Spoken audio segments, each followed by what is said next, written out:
Hello बच्चों। तो आज हम स्टार्ट करते हैं क्लास 9 का एक्सरसाइज 1.2 इरेशनल नंबर्स, है ना। लास्ट टाइम हमने पढ़ा था नंबर सिस्टम्स में क्लास 9 का एक्सरसाइज 1.1 इंट्रो। इसमें हमने तरह तरह के सारी तरीके के इवन जो नंबर्स हैं उनके बारे में जाना था, ठीक है। तो इरेशनल नंबर भी हमने उसमें पढ़ा था, है ना। वो पार्ट था। एक छोटा सा ब्रीफ लेते हुए फिर आगे बढ़ते हैं, है ना। तो जैसा कि हमने इरेशनल नंबर पे जाना था, है ना।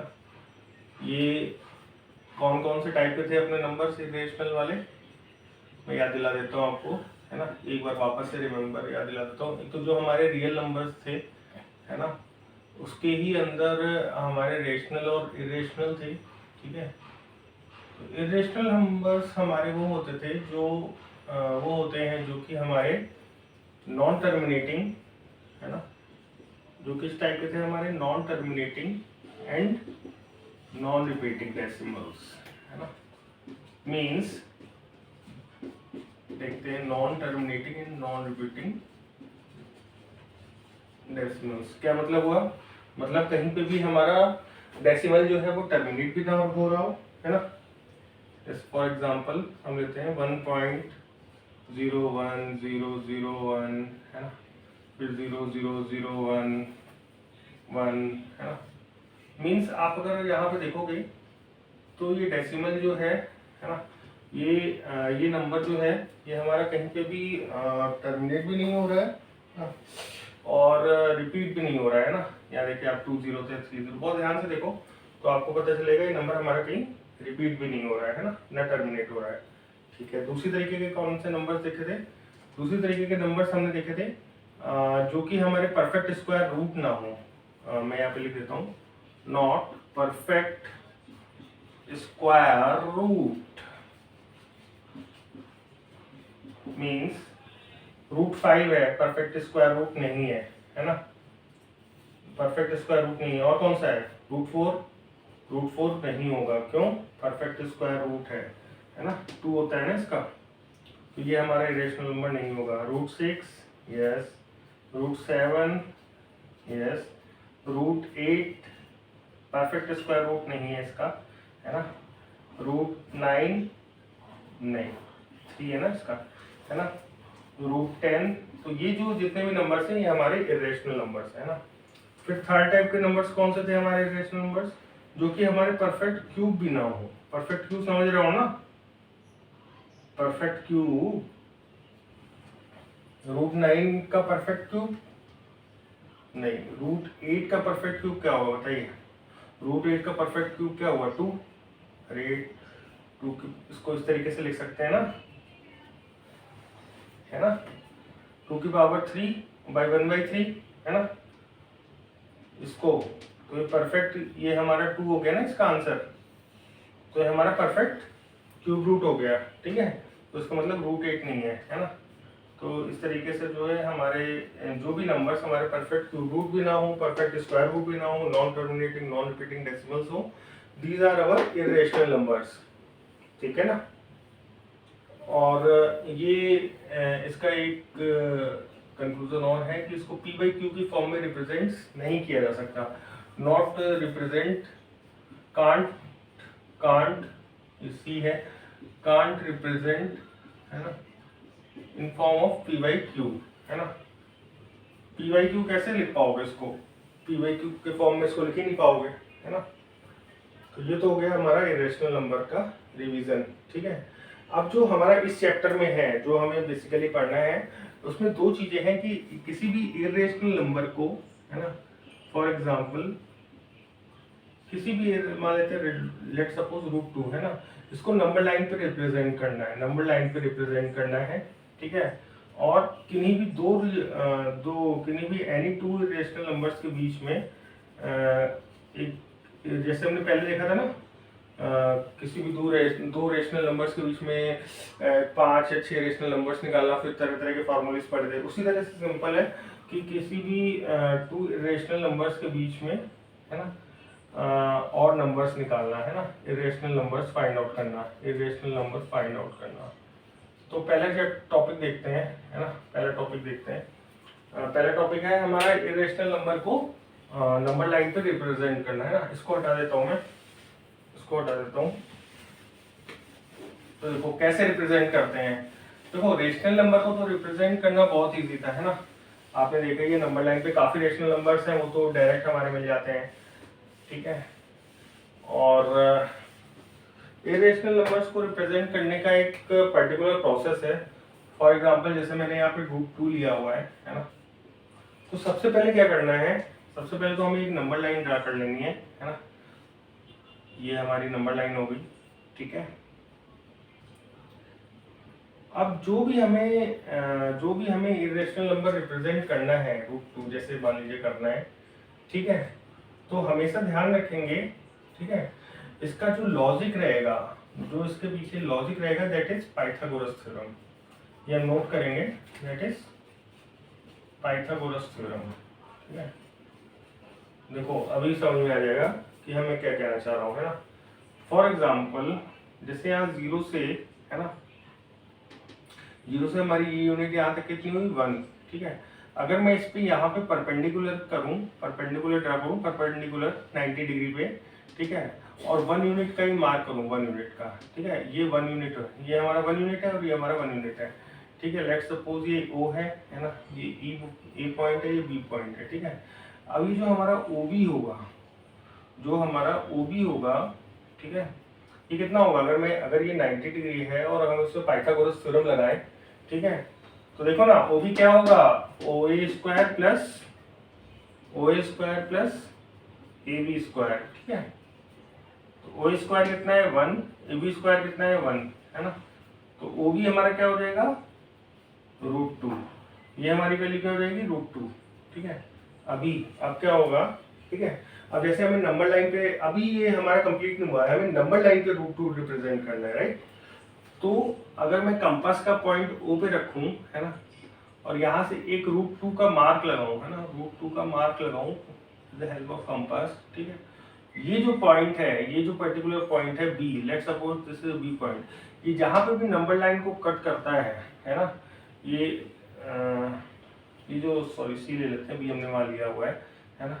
तो ये जो नंबर पॉइंट पे जहाँ भी कट करता है वो C पॉइंट मान लेते हैं, दैट इज √2।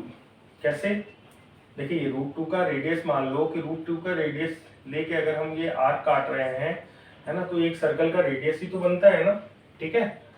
तो उसी हमारा क्या हो गया, उसी आवर रिक्वायर्ड आंसर, ठीक है। क्योंकि हमें √2 जो है वो हमें रिप्रेजेंट करना था नंबर लाइन पे, वो हमारा रिप्रेजेंट हो गया। फिर से देखते हैं, तो उसमें पहला पॉइंट क्या था, पहला पॉइंट था कि हमें सबसे पहले जो OA यूनिट था, है ना, जो हमारा OA था, है ना, वो ऑलरेडी 1 यूनिट था, और तो हमने AB ड्रॉ करी, draw AB of 1 unit, draw AB of 1 unit, है ना, draw AB of 1 unit. Second OB calculated, या आप ऐसे भी लिख सकते हो, equal to √2 with the help of Pythagoras theorem, ठीक है। तो जब हमारा OB निकल आया, नाउ थर्ड पॉइंट क्या था, टेक O एज सेंटर, है ना, and OB radius, O centre और OB radius, number line cut at point C, है ना, then OC will be equal to √2, required, ठीक है। ये हमारा जो कि हमें रिक्वायर्ड था। तो देखो इससे हमारा क्या कॉन्सेप्ट क्लियर होता है, कि अगर मैं इसे जनरलाइज करूं, तो एक चीज बहुत ध्यान से देखना। अगर मैं कहता हूं कि √2 है, ये जो इस तरीके से आपने बनाना सीखा, OC दैट विल बी √2, है ना, OC। अगर मैं कहूं को √3 आप ड्रॉ करो इसको √3 को, तो जो हमारा लॉजिक है यहाँ पे वो इस तरह काम करेगा। अगर हमें √3 ड्रॉ करना है तो और जनरलाइज में कहें, अगर हम हमें रूट एन ड्रॉ करना है, तो रूट एन माइनस वन को पहले नंबर लाइन पे ड्रॉ करना होगा। First draw root N minus one. नहीं समझ आया? नहीं समझ आया, बताता हूँ। देखो फिर से समझते हैं। अगर हमें रूट थ्री ड्रॉ करना है नंबर लाइन पे, तो हमें root N minus one means पहले रूट टू ड्रॉ करना पड़ेगा, ठीक है। देन उसके बाद हम इसकी हेल्प से हम लोग रूट थ्री ड्रॉ कर पाएंगे। यहाँ पे देखो हमें रूट टू ड्रॉ करना था, ठीक है। तो हमने पहले नंबर लाइन पे वन जो है, वन, ये हमारे चांस की बात है, वन पहले से वन यूनिट था, है ना, तो हमारा इजीली मिल जाता है। बट यहाँ पे ऐसा नहीं है, तो हमें रूट टू पहले ड्रॉ करना है, मीन्स हमारा ये एज इट इज पहले हो जाएगा, है ना। देखते हैं इसको, देखते हैं, like 0 1 2, let suppose root two यहाँ कहीं पड़ता है ना, रूट टू मीन्स 1.4, ये थोड़ा बहुत वैल्यू याद कर लो यार। 1 से 1 यूनिट डाला था अपन ने, है ना, फिर परपेंडिकुलर हुआ था, देन जो इसका आर्क है वो यहाँ कट कर रहा था, तो ये हमने क्या मान लिया था, सी पॉइंट है ना, इसको हमने ए पॉइंट लिया था और इसको बी पॉइंट लिया था, ठीक है। तो अभी हमारा ओ सी जो है वो रूट टू है, ठीक है। अब हमें यहाँ से रूट थ्री ड्रॉ करना है, तो क्या करेंगे हम कि ओ सी तो हमारा रूट टू है ऑलरेडी, ठीक है। यहाँ से 1 यूनिट, यहाँ से 1 यूनिट का परपेंडिकुलर ड्रॉ करेंगे, ठीक है, और फिर ओ से सी को मिलाएंगे, ओ से सी को मिलाएंगे, तो ओ, लेट सपोज ये पॉइंट डी है, तो यहाँ पे ओडी पॉइंट क्या हो जाएगा, यहाँ पे ओडी पॉइंट क्या हो जाएगा, ध्यान से देखो, ये पाइथागोरस थ्योरम लगेगी यहाँ पे। अगेन ये जो ओसी कितना है, OC square plus C D square, है ना। ओसी कितना लिया था, ओसी कितना है हमारा, रूट टू का स्क्वायर, और सी डी कितना है, 1 यूनिट हमने परपेंडिकुलर ड्रॉ किया था, ठीक है। तो ये हमारा कितनी हो गई वैल्यू, 2 + 1 3, तो ये हो गई हमारी जो ओडी हो गया, OD that is root three. Now अब हम क्या करेंगे, सिमिलरली जैसे इसमें किया था, कंपास जो है वो ओ पॉइंट पे रखते हुए डी से एक आर्क लगाएंगे, है ना, जो उसको लेट सपोज ई पॉइंट पे काटता है, तो जो हमारा ओ ई होगा, ओ ई पॉइंट जो होगा, है ना, ओ ई होगा, that will be root three. समझ में आया आप लोग को, क्लियर है ना अभी, बिल्कुल ठीक है, बहुत ही सिंपल है। मैं फिर से एक बार बताता हूँ कि जो हमारा रूट टू का था फंडा, है ना, सेम रूट थ्री पे रहेगा। रूट एन की लाइन को ड्रॉ करने के लिए हम लोग सबसे पहले रूट एन माइनस वन को नंबर लाइन पे ड्रॉ करेंगे, ठीक है। रूट टू हमारा नंबर लाइन पे ड्रॉ था, ठीक है। अब रूट टू हमारा नंबर लाइन पे ड्रॉ था, फिर जहाँ पर हमारा रूट टू था वहां से 1 यूनिट का परपेंडिकुलर डाला। रीजन बीइंग, जो हमारा पाइथागोरस थ्योरम के थ्रू हम उस पर्टिकुलर आर का जो भी हमें नंबर लाइन पे ड्रॉ कर रहे हैं, हम उसकी वैल्यू निकाल लेंगे। देन उस कंपास को ओ पे रख के और डी पॉइंट से, जहाँ पे डी पॉइंट था, है ना, वहां से हम लोग एक आर्क लगाएंगे जो कि नंबर लाइन को ई पॉइंट पे कट करेगी। Where that number line on particular E point, that will be the root three value,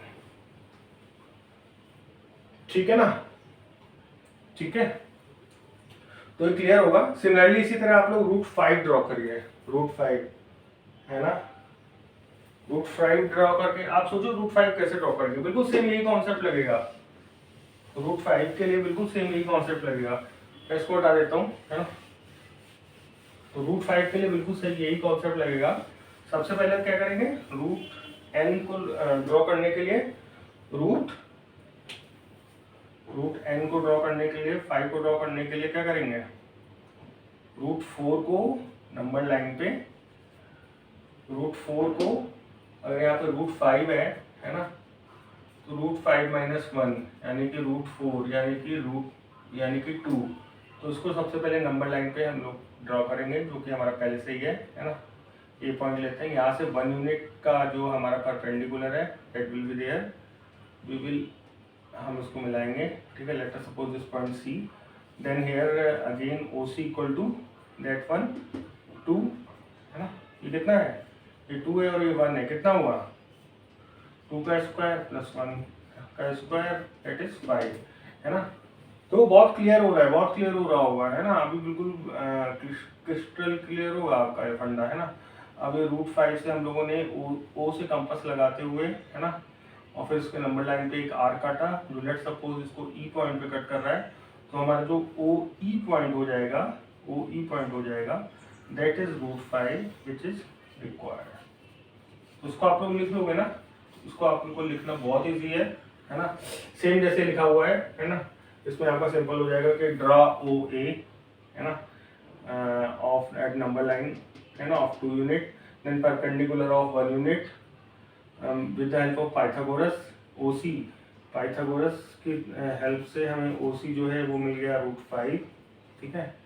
then taking compass, O as a centre, है ना, OC as a radius, cut an arc which cut the number line at point E, then OE will be the equal to √5 which is required, ठीक है।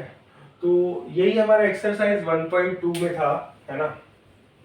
तो बहुत easy लगा होगा मेरे ख्याल से आपको, है ना, बहुत इजी था, ऐसा कुछ भी नहीं था, एक फिक्स कॉन्सेप्ट है, ठीक है। तो ये आप लोग के क्लियर हुआ, ठीक है। अब चलते हैं नेक्स्ट एक छोटा सा टॉपिक है कि जो भी हमारा किन्हीं दो नंबर्स के बीच में किसी इररेशनल नंबर्स को लिखना है ना, तो कैसे लिखेंगे, देखते हैं।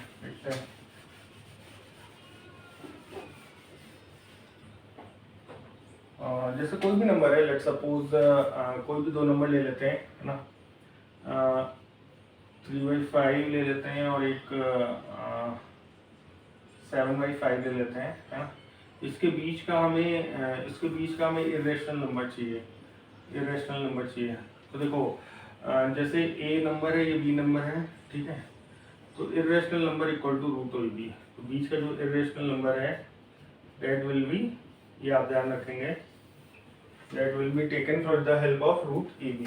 तो इन दोनों के बीच का नंबर क्या होगा, दैट इज 3/5 इंटू 7/5, ठीक है, रूट में 21/5, ठीक है। तो इन दोनों के बीच का नंबर क्या हुआ, दोनों के 3/5 और 7/5 के बीच का नंबर क्या हुआ, दैट इज √21/5, ठीक है।